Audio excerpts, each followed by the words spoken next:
बिस्मिल्लाहिर्रहमानिर्रहीम। मोहम्मद अरशद ने सवाल किया है कि अगर हमारी इमाम के पीछे कुछ रकातें छूट जाएं तो इमाम के सलाम फेरने के बाद उनको कैसे पढ़ा जाए। तो मसले की चार सूरतें हैं। आपकी एक रकात छूटी है या दो रकात छूटी है या फिर तीन रकात छूटी है या फिर चार रकात छूटी है।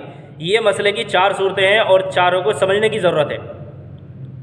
तो सबसे पहले तो ये समझना चाहिए कि इमाम साहब जब आखिरी क़ायदे में बैठते हैं तो सब कुछ पढ़ते हैं, यानी अत्तहियात भी पढ़ते हैं, दुरूद शरीफ पढ़ते हैं, दुआ पढ़ते हैं।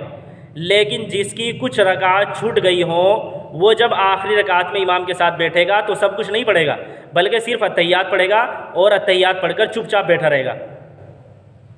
फिर जब इमाम दूसरी तरफ सलाम फेरना शुरू कर दे उस वक्त खड़ा होगा।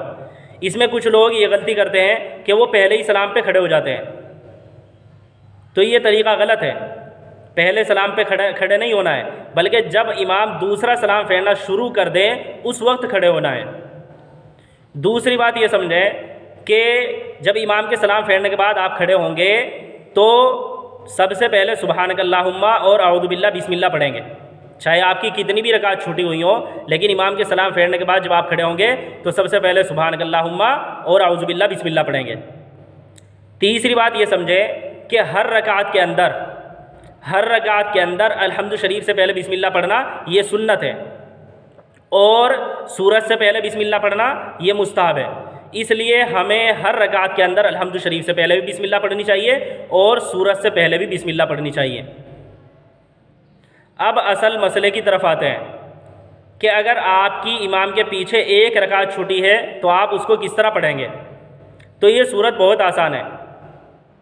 आप इमाम के सलाम फेरने के बाद खड़े होंगे, सुबहानक अल्लाहुम्मा पढ़ेंगे, औज़ु बिल्लाह बिस्मिल्लाह पढ़ेंगे और अल्हम्दु शरीफ पढ़ेंगे और सूरत पढ़ेंगे और उसके बाद रुकू और सजदे करके अपनी नमाज पूरी कर लेंगे। दूसरी सूरत यह है कि आपकी दो रकात छूटी है। यहाँ ये समझने वाली बात है कि दो रकात आपकी कौन सी नमाज की छूटी है। चार रकात वाली जो नमाज हैं ज़ोहर, असर और इशा, इनकी दो रकात छूटी है या फिर मगरिब की नमाज की दो रकात छूटी है। तो दोनों मसलों को समझने की ज़रूरत है।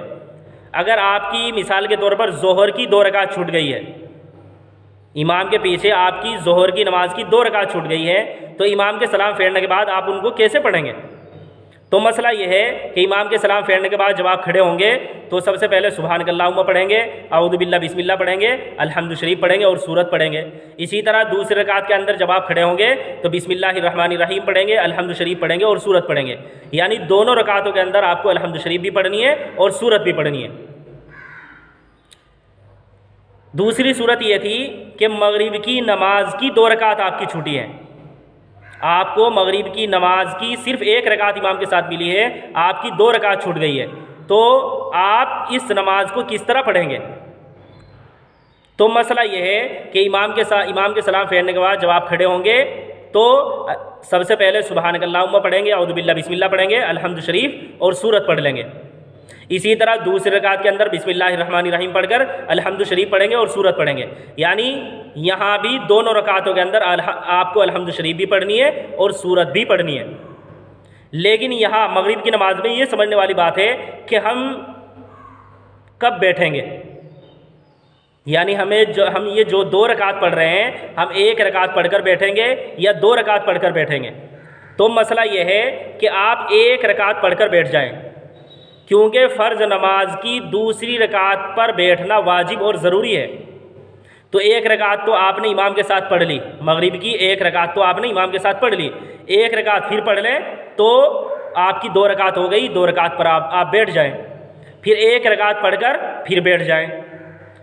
तो गोया अगर आपकी इमाम के साथ मगरिब की दो रकात छूटी हैं तो आपको तीनों रकात पर बैठना है।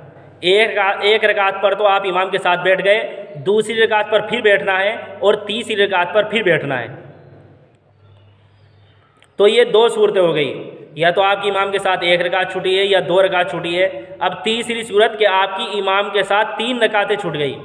यही असल समझने वाला मसला है और आम तौर से लोग इसी में गलती करते हैं। तो समझना चाहिए कि मिसाल के तौर पर आपको इमाम के साथ ज़ोहर की नमाज की सिर्फ एक रकात मिली है। ज़ोहर की नमाज हो, असर की नमाज हो या ईशा की नमाज हो, मिसाल के तौर पर ज़ोहर की नमाज की आपको इमाम के साथ सिर्फ एक रकात मिली है, तो इमाम के सलाम फेरने के बाद आपको 3 रकात पढ़नी है, तो आप उनको कैसे पढ़ेंगे?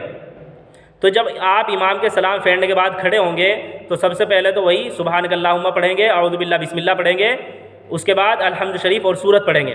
जब दूसरी रकात पढ़ेंगे तो उसके अंदर भी बिस्मिल्लाहिर्रहमानिर्रहीम पढ़कर अल्हम्दु शरीफ भी पढ़ेंगे और सूरत भी पढ़ेंगे।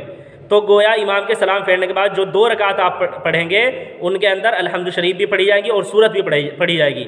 लेकिन आखिरी रकात जो आप पढ़ेंगे उसके अंदर आपको सिर्फ अल्हम्दु शरीफ पढ़नी है। अब ये 3 रकात जो है इनमें बैठना कब है, इसी में लोग गलती करते हैं और यही समझने वाली बात है।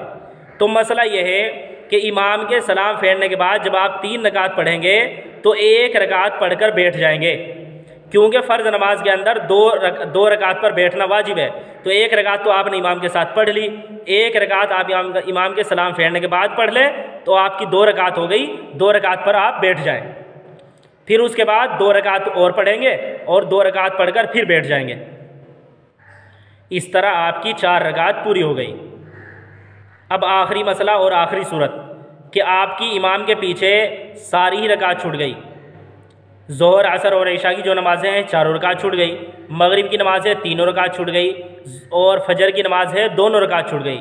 आप इमाम के साथ सिर्फ अत्तहियात में आकर मिले हैं, इमाम के साथ सिर्फ आखिरी रकात में आकर मिले हैं, वरना आपकी सारी रकात छूट गई।